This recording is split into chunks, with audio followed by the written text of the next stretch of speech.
left behind by gold.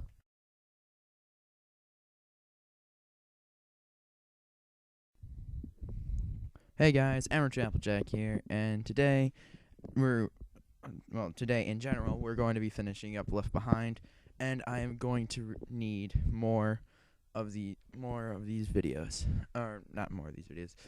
Well, yeah, I'm gonna need those, and I'm also gonna need a fic to read. So, as I mentioned yesterday, I'm going to be finishing up Left Behind today, hopefully, if it uploads correctly. If not, it's gonna be uploaded really early tomorrow morning, but. So what I really need is some stories to read after Left Behind, because I have pre-read this one and I thought it'd be a really good story to do. I mean, the chapters didn't seem too long, and well, it didn't seem like that long of a thing to do in general. Now, I was just gonna do this like one fic, but now I'm getting really into it, so I really need some more fanfics to read. If anyone wants me to read one, I guess I could. Just leave it in the comments below, and you know, whichever one. I just might pick one at random, or maybe start a list of ones.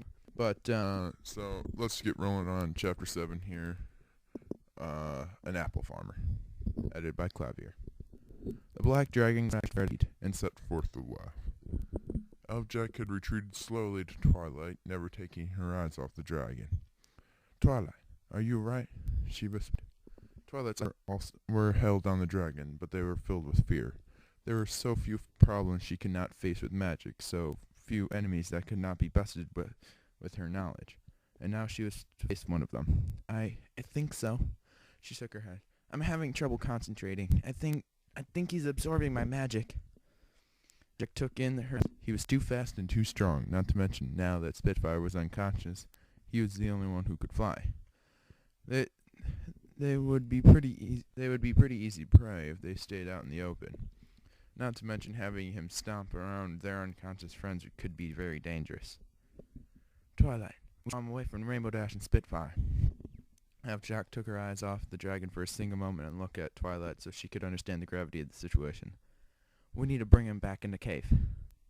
Twilight swallowed at the notion of facing the black dragon in the dark, but nodded in agreement. On 3, we turn and run for it. As fast as you can. Now! Applejack prepared herself for the sprint. 1.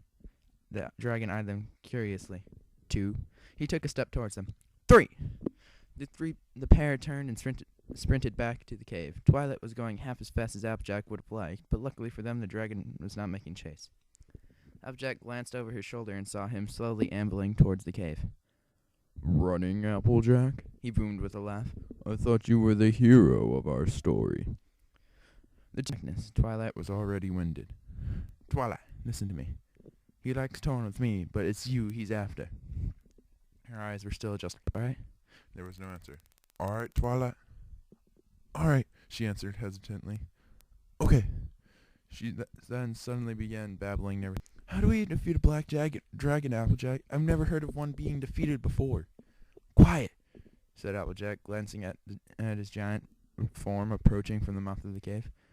We can do this, alright? Don't start panicking on me. We need to keep our cool, okay? She paused, for Spitfire, and for Rainbow Dash. Twilight nodded to breathing herself down. What should I do? Little ponies, gently asked the black dragon, who had reached the entrance of the cave. I see, okay.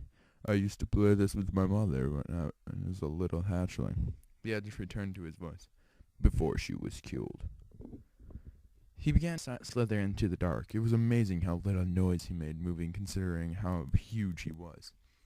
Come out, wherever you are. In fear, Applejack pulled her further into the enormous cave.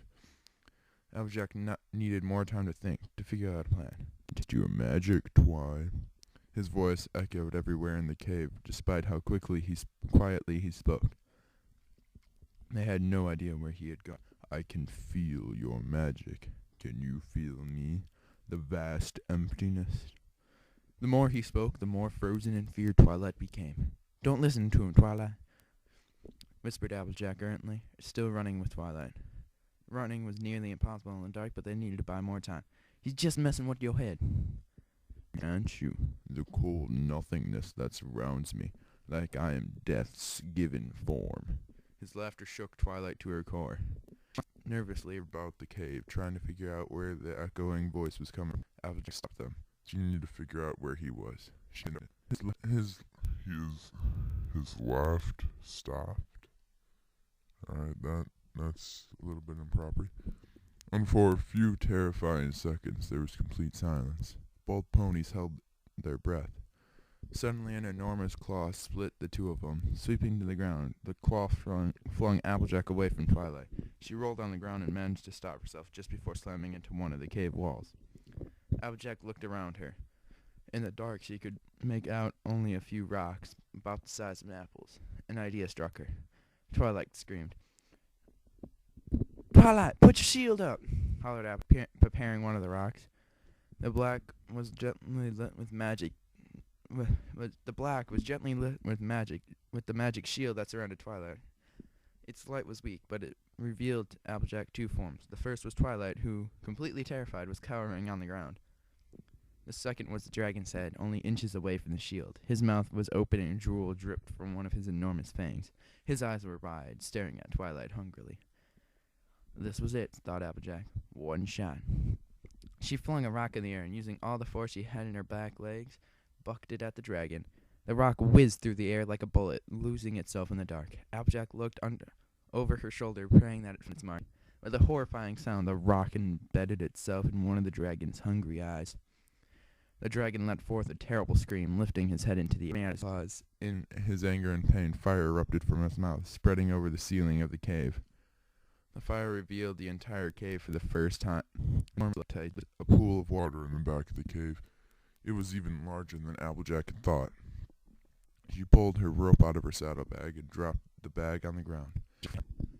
The dragon held his useless eye socket for several seconds before speaking again. "You insignificant insect!" He completely drained from his voice. "You're going to pay for that." He swiped one of his massive claws and flung Twilight away, no longer interested in her. His mind filled with vengeance. Twilight slammed against a wall and promptly passed out. Applejack was worried for her friend, but she needed to keep her cool. "Insect, huh?" Her voice echoed around the... "Well, this insect just managed to take out one of your eyes, so maybe I'm not as so insignificant as you would think."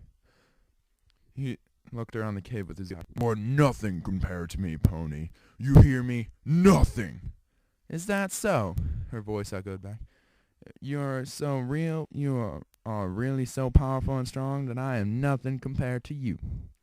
He started sliding around the cave, looking for his prey. "See, I've just been thinking," she continued casually. "You're an ancient dragon. You feed off magic. You probably need a lot of magic to get back to your full strength after been sleeping for so long. And how much have you had?" "One tree. I saw that. Now sure, it's a nice big tree, but how much magic could there be in a tree? And in one little non-magical pony?" "What are you getting at?" He spat, still looking for her with his one eye. "I'm just saying that maybe you ain't as strong as you've been boasting." He raged, slamming a claw into the cave wall. The rock crumbled under his strength.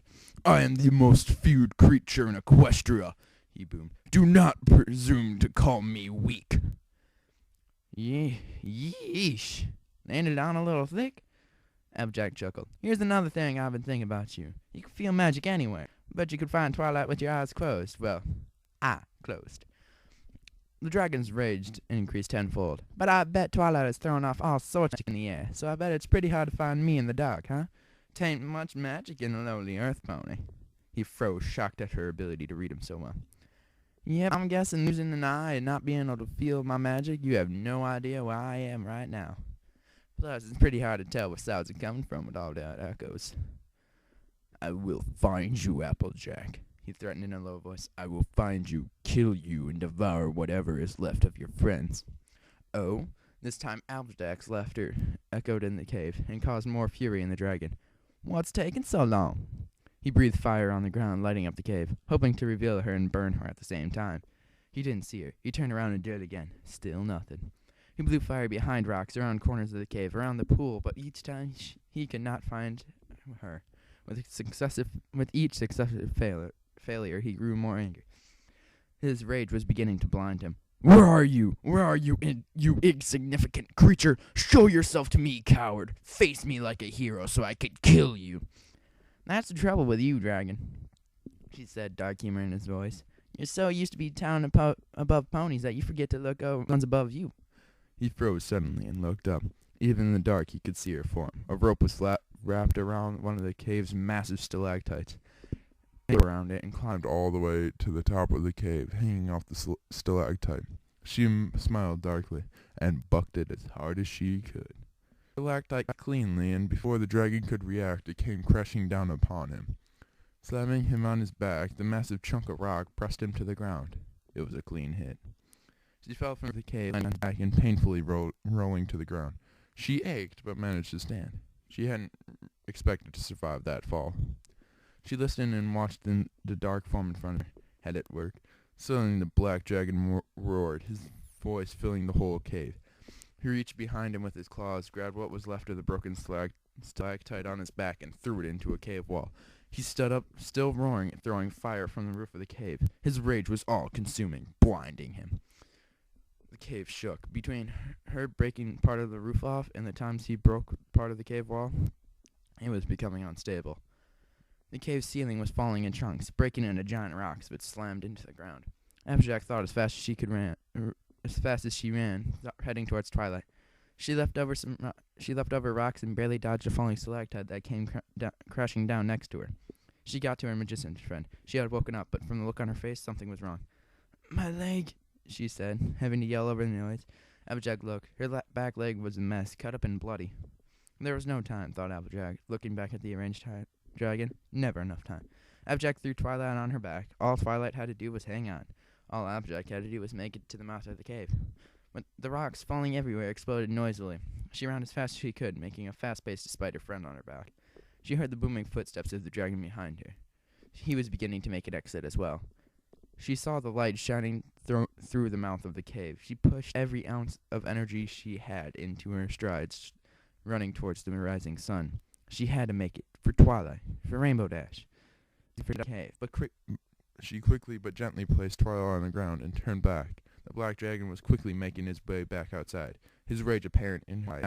She realized with a start that he would make it out before the cave collapsed. With a smirk, Applejack bucked powerfully against the mouth of the cave. No one in the Apple family apples all had in the basket, but it was sure a handy trick for the family to have. From her hoofprint, 100 cracks grew, making way around the mouth of the cave and through the cave's roof. A piece of rock collapsed directly above the dragon, then another, and another. He could manage to get his head out of the cave before it collapsed with precision upon him. There was a crunching noise, and the dragon was silent. Applejack had beaten him. For a moment she was ecstatic at her victory, before her eyes turned to the two bodies that lay near the edge of the cliff.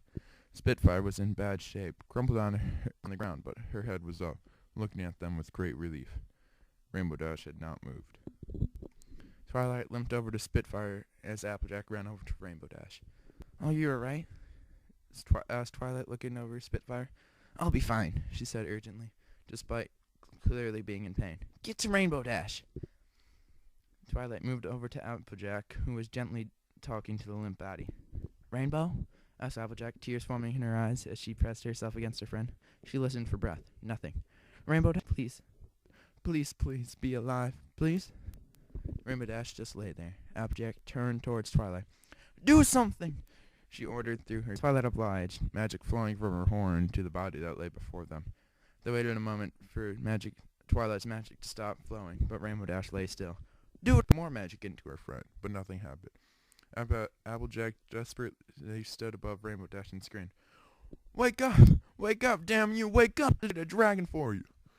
It would all have been for nothing if you don't wake up!" She turned back towards Twilight. "Do it again!" "Applejack," said Twilight carefully. "Do it again!" she barked, putting her eyes back on Rainbow Dash. Twilight let magic flow between them once more. Applejack was just right on her heart and listened. Nothing. "Please. Oh, please. Even against Rainbow Dash's chest, starting to sob. It was hopeless. It had all been for nothing. Applejack felt the full sting of her choice to save the town of Rainbow Dash. She pressed herself against the empty husk that was all that was left of her friend, and cried quietly. Twilight looked at a fallen comrade and the friend who refused to accept her death. AJ, started Twilight, getting close to her, trying to comfort her, but all Applejack did was press herself more into Rainbow Dash. There was no words that could make this better, no comfort that would make this hurt any less. Applejack was drowning in her sorrow, knowing that she had sacrificed Rainbow Dash for nothing, just to satisfy the dragon's false threat. Pained feelings of inadequacy resurfaced once more. The fates had sent a worthless farmer to do the job of a hero. Had their situations been reversed, she knew that Rainbow Dash would not have failed her. All of her friends in fame and prosperity for a reason. All of her friends had fame and prosperity because they would never leave a friend behind. Thump thump. Her heart. Applejack gasped. It worked! An enormous and hopeful smile appeared on her face. I heard her heart. More! Do it more! Twilight continued pushing magic into her friend. Suddenly, Rainbow Dash coughed. Applejack fingered when Rainbow Dash looked up at her. Oh, good, she said, weakly smiling at Applejack. I was worried they sent me to Taurus. I'm glad I ended up here. And Applejack laughed and embraced her in a hug. There was an enormous wheezing cough behind them. They all turned and looked. The dragon woke up. To Applejack, he was alive, trapped under the mud. She forced back her tears, gave Rainbow Dash one more hug, and walked over to the massive head protruding under the rubble. You defeated me, hero, he wheezed, all the anger gone from his voice. Applejack looked at him. She sighed, knowing that she would never forgive herself if she didn't do it the right thing. If we get a few more ponies here, we can probably get you out of this rubble as well. His one eye regarded her with surprise. You are offering me salvation after all I did? She nodded. Forgive me. I have seen so many false heroes. I am surprised. See what a true one actually looks like. He coughed again. No, the rules have been cast. The curtain is falling. I have been living far too long.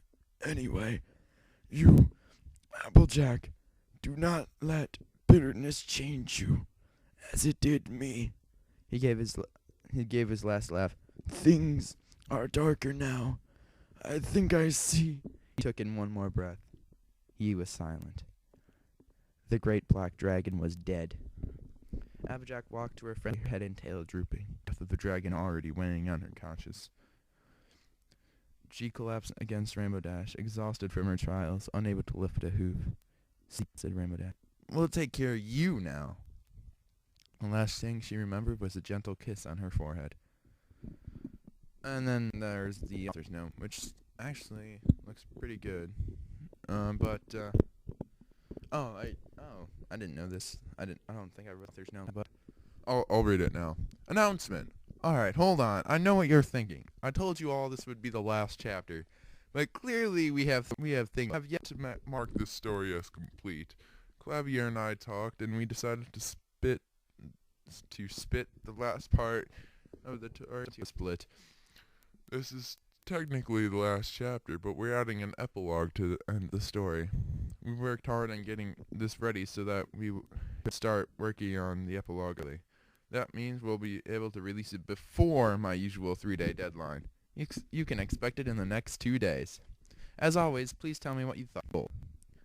So guys, as I mentioned at the beginning of this episode, or whatever you want to call it, at the beginning of this chapter, sure, let's go with that. I do need fanfics, and if you guys can catch me before I actually, start next one, I'm down, and we might do that one later. So, see you guys next time. Out. Left behind by gold.